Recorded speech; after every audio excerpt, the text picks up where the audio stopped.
Deputy CM Pawan Kalyan ఆరోగ్యంపై YCP social మీడియాలో జరుగుతున్న దుష్ప్రచారంపై జనసేన పార్టీ తీవ్ర ఆగ్రహం వ్యక్తం చేస్తుంది. పవన్ కళ్యాణ్పై ట్రోల్స్ చేసేవారిపై కఠిన చర్యలు తీసుకోవాలని తిరుపతి ఈస్ట్ పిఎస్లో జనసేన నియోజకవర్గ ఇన్ఛార్జ్ కిరణ్ రాయల్ ఫిర్యాదు చేశారు. ట్రోల్స్ చేస్తున్న వారిపై వెంటనే కేసులు పెట్టి అరెస్ట్ చేయాలన్నారు. పవన్ కళ్యాణ్పై ట్రోల్స్ చేయడం బాధాకరమన్నారు. అంబటి రాంబాబు జైలుకి వెళ్లాలని ఉందా అని నిలదీశారు. ఇలాంటి అరాచకాలు మానుకోకపోతే నాగార్జున యాదవ్ పట్టిన గతే అంబటి రాంబాబుకు పడుతుందని హెచ్చరించారు. గతంలో జగన్ కోడికత్తితో పొడిపించుకున్నప్పుడు త్వరగా కోలుకోవాలని పవన్ ట్వీట్ చేస్తారని గుర్తు చేశారు. రాజకీయంగా శత్రువైన మానవత్వంతో వ్యవహరించారని కిరణ్ రాయల్ అన్నారు. ఈస్ట్ పోలీస్ స్టేషన్ నందు మా డిప్యూటీ సీఎం మా పార్టీ అధినేత పవన్ కళ్యాణ్ గారి మీద వైసీపీ పేటీఎం కుక్కలు చేస్తున్న సోషల్ మీడియా ట్రోలింగ్కి చెక్కు పెట్టేందుకు ఈరోజు ఈస్ట్ పోలీస్ స్టేషన్లో సీఏ గారికి ఫిర్యాదు చేయడం జరిగింది.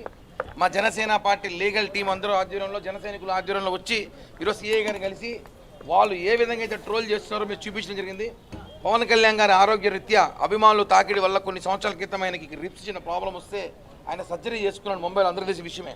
ఇది ఒరిజినల్ ఫోటో, దీన్ని ఎడిట్ చేసి ఇలా పెట్టడం, దీనికి కావాల్సిన కామెంట్లు ఇష్టం వచ్చినట్టు సోషల్ మీడియాలో పెట్టడం.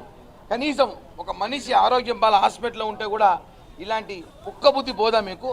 ఇలాంటి కామెంట్లు పవన్ కళ్యాణ్ గారు పెడతారా? ఎవరికి ఆపదున్నా ఆదుకునే వ్యక్తి, సహాయం చేసే వ్యక్తి పవన్ కళ్యాణ్ అనే వ్యక్తి మీద మీరు ఈరోజు వైసీపీ సోషల్ మీడియా మీరందరూ కూడా ఇలా ట్రోల్ చేయడం కరెక్ట్ కాదు.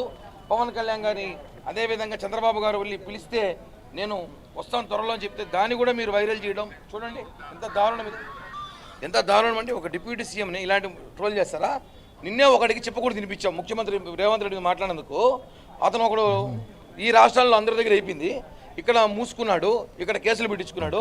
నాగరాణి యాదవ్, నాగార్జున యాదవ్ ఉన్నాడు, అతను తీసుకెళ్ళి తెలంగాణలో జైలు